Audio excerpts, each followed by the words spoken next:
Bapak Ibu dan saudara-saudara yang dikasihi oleh Tuhan Yesus Kristus, selamat sore dan selamat malam. Salam, damai sejahtera dari Allah Bapa dan Tuhan kita Yesus Kristus melimpah atas kita.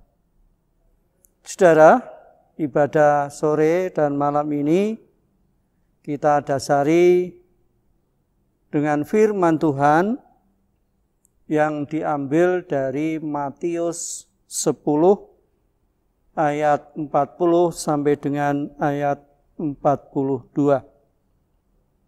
Sebelum kita membaca dan merenungkannya, mari kita berdoa.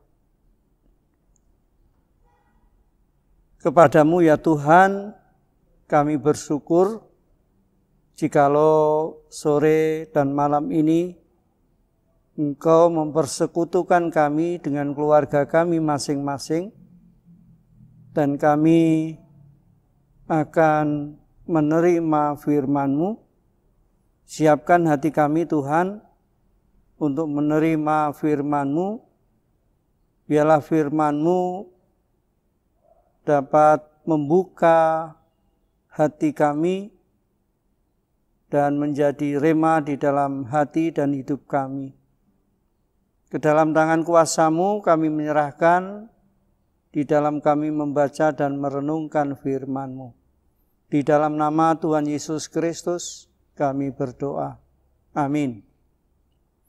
Saudara, firman Tuhan dalam Matius 10 ayat 40 sampai dengan 42. Demikian firman Tuhan, barang siapa menyambut kamu, ia menyambut aku. Dan barang siapa menyambut aku, ia menyambut dia yang mengutus aku. Barang siapa menyambut seorang nabi sebagai nabi, ia akan menerima upah nabi. Dan barang siapa menyambut seorang benar sebagai orang benar, ia akan menerima upah orang benar. Dan barang siapa memberi air sejuk secangkir saja pun kepada salah seorang yang kecil ini, karena ia muridku, aku berkata kepadamu, sesungguhnya ia tidak akan kehilangan upahnya daripadanya. Demikian pembacaan firman Tuhan. Berbahagialah setiap kita yang mendengar dan melakukannya. Saudara, tema untuk sore hari ini dan malam hari ini yaitu berani untuk menjadi berkat. Berani untuk menjadi berkat. Bapak, Ibu, dan saudara-saudara yang dikasihi oleh Tuhan, salah satu sifat yang dimiliki oleh manusia adalah keberanian. Untuk menolong orang lain diperlukan sifat keberanian untuk memberi. Allah adalah Allah yang rindu memberkati kita, dan Injil adalah Injil tentang berkat. Kata berkat muncul sebanyak 3059 kali dalam versi terjemahan baru. Salah satu cara Allah untuk memberkati kita adalah dengan pengajaran tentang memberi. Terlebih berkat memberi daripada menerima. Apa kata Alkitab tentang memberi? Allah tidak lupa dengan semua pemberian kita, sekecil apapun. Dalam Matius 10 ayat 42 dikatakan, dan barang siapa memberi air sejuk secangkir saja pun kepada salah seorang yang kecil ini karena ia muridku, aku berkata kepadamu, sesungguhnya ia tidak akan kehilangan upahnya daripadanya. Air putih biasa adalah sesuatu yang sangat kecil. Tetapi Tuhan tidak lupa apa yang kita lakukan buat Dia. Meskipun yang kita lakukan adalah sangat kecil dan sepertinya tidak berarti apa-apa, tetapi Tuhan tahu dan Tuhan tidak lupa semua yang baik yang kita lakukan bagi Dia. Dalam Ibrani 6 ayat 10 dikatakan, sebab Allah bukan tidak adil, sehingga Ia lupa akan pekerjaanmu dan kasih-Mu yang kamu tujukan kepada orang-orang kudus, yang masih kamu lakukan sampai sekarang. Meskipun apa yang saudara lakukan sepertinya terlalu kecil, namun Tuhan menghargai sekecil apapun yang saudara lakukan bagi Dia. Tuhan sudah menjanjikan upah yang luar biasa. Karena Tuhan suka dengan apa yang saudara lakukan bagi Dia. Saudara, ada sebuah kisah. Seorang anak yang sedang kelaparan dan kehausan melewati sebuah komplek perumahan yang cukup elit di salah satu kota kecil. Dia berpikir untuk mengetuk pintu salah satu rumah dan akan memberanikan diri meminta makanan dan minuman. Dengan ragu-ragu dan karena desakan perut yang keroncongan, maka si anak tersebut mengetuk salah satu pintu rumah dan keluarlah seorang ibu muda. Merasa takut dan tidak layak dan bercampur bingung, maka anak itu berkata, "Ibu, bolehkah aku minta segelas air?" Ibu muda itu melihat anak itu dengan belas kasihan.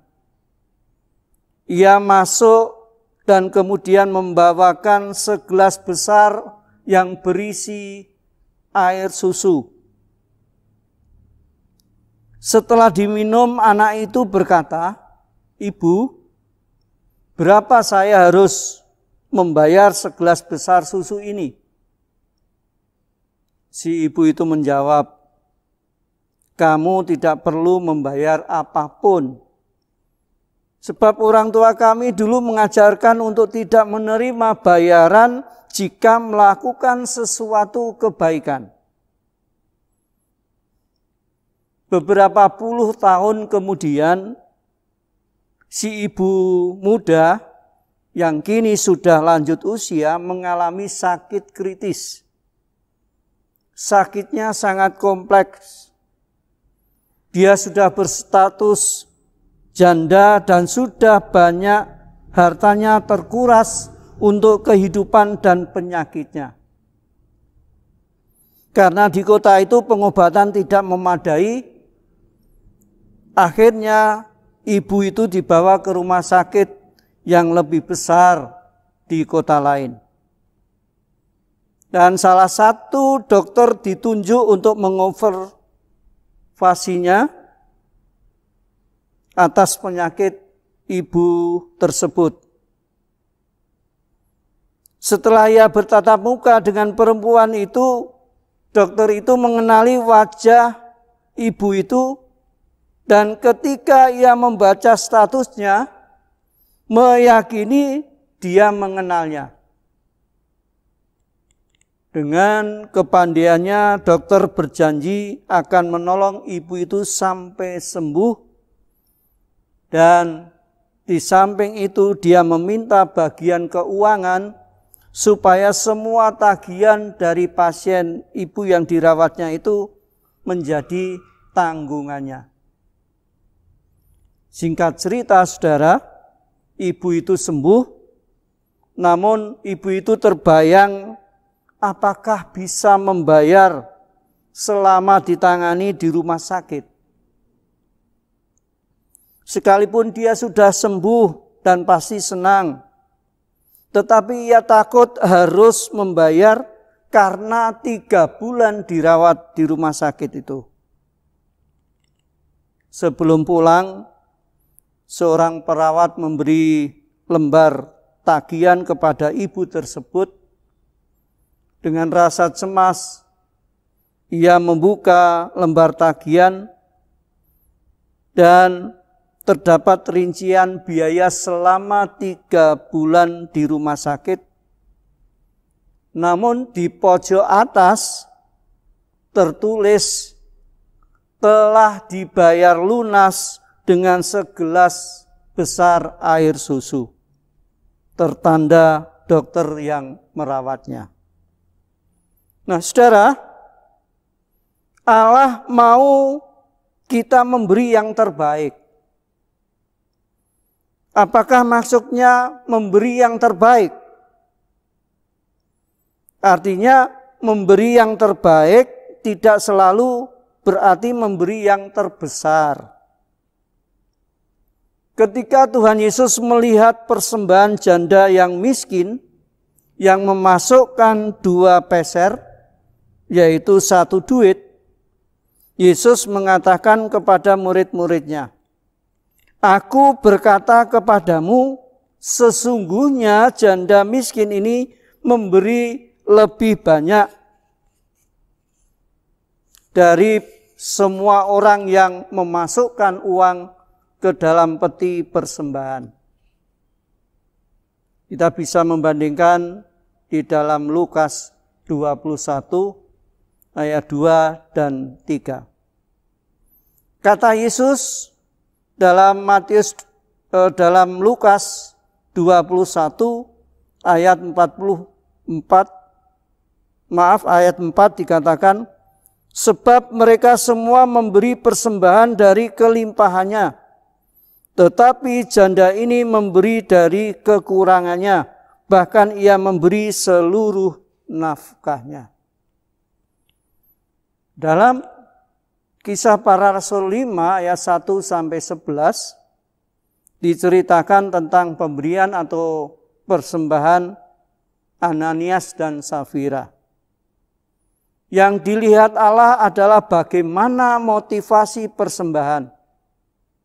Memberi yang benar. Demikian juga Tuhan Yesus mengajar, jikalau tangan kanan memberi, tangan kiri tidak usah tahu.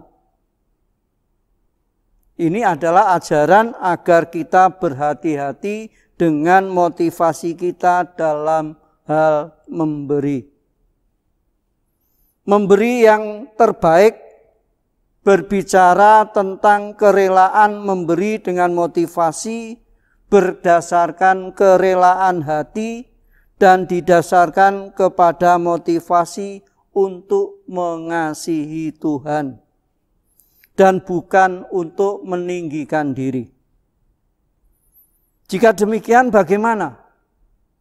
Apakah itu berarti kita memberikan sedikit saja, yang penting dengan kerelaan hati? Apakah itu berarti kita hanya memberi sedikit, yang penting dengan kerelaan hati dan motivasi yang benar? Perhatikanlah dan hayati benar firman Tuhan dalam Matius 10 ayat 42. Dikatakan, jika kasih air saja Tuhan tidak lupa, apalagi jika saudara memberi yang besar dengan rela dan motivasi yang benar. Bayangkan apa yang Tuhan lakukan buat saudara.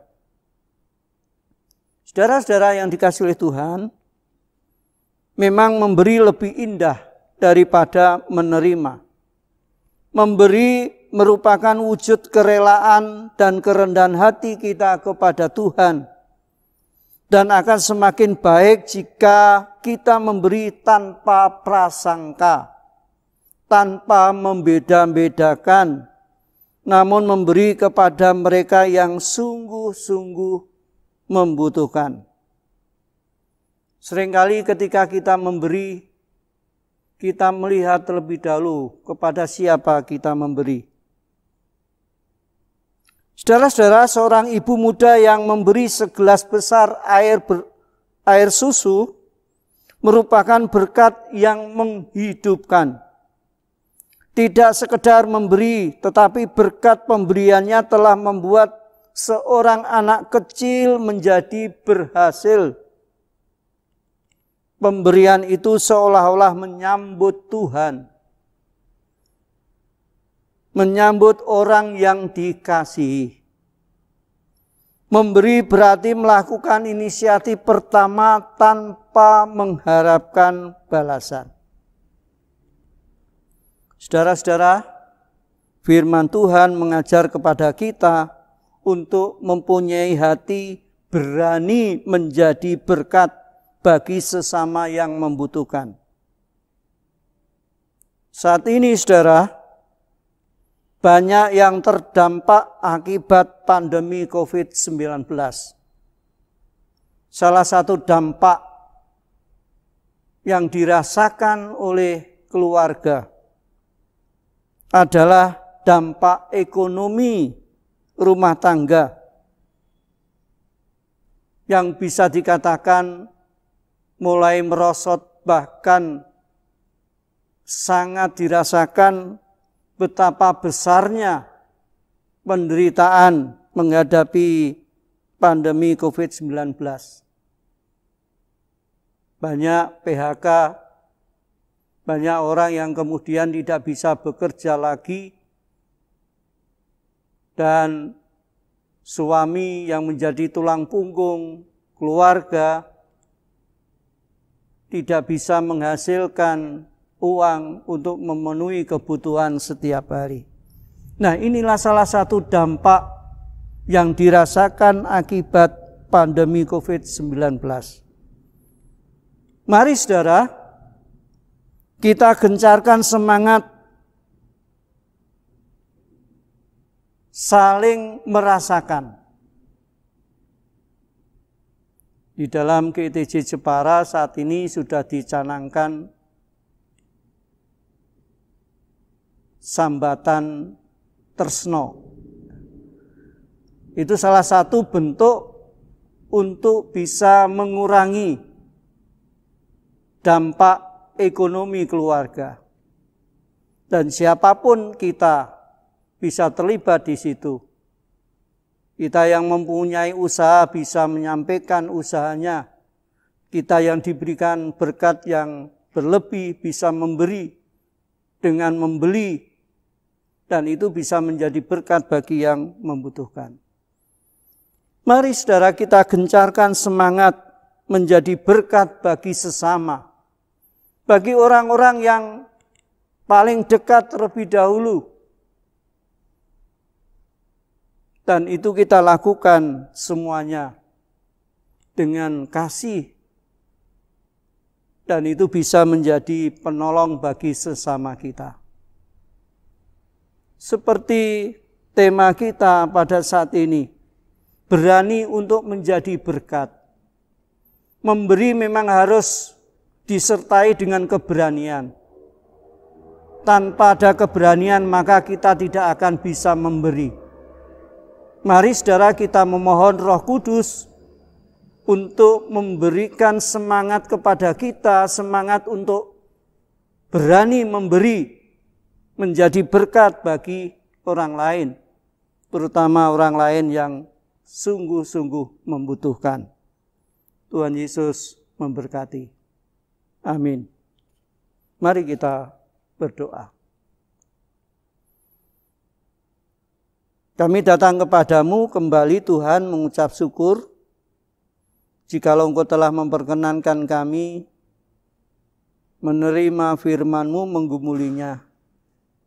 Mampukan Tuhan kami untuk bisa mewujud nyatakan dalam kehidupan bersama.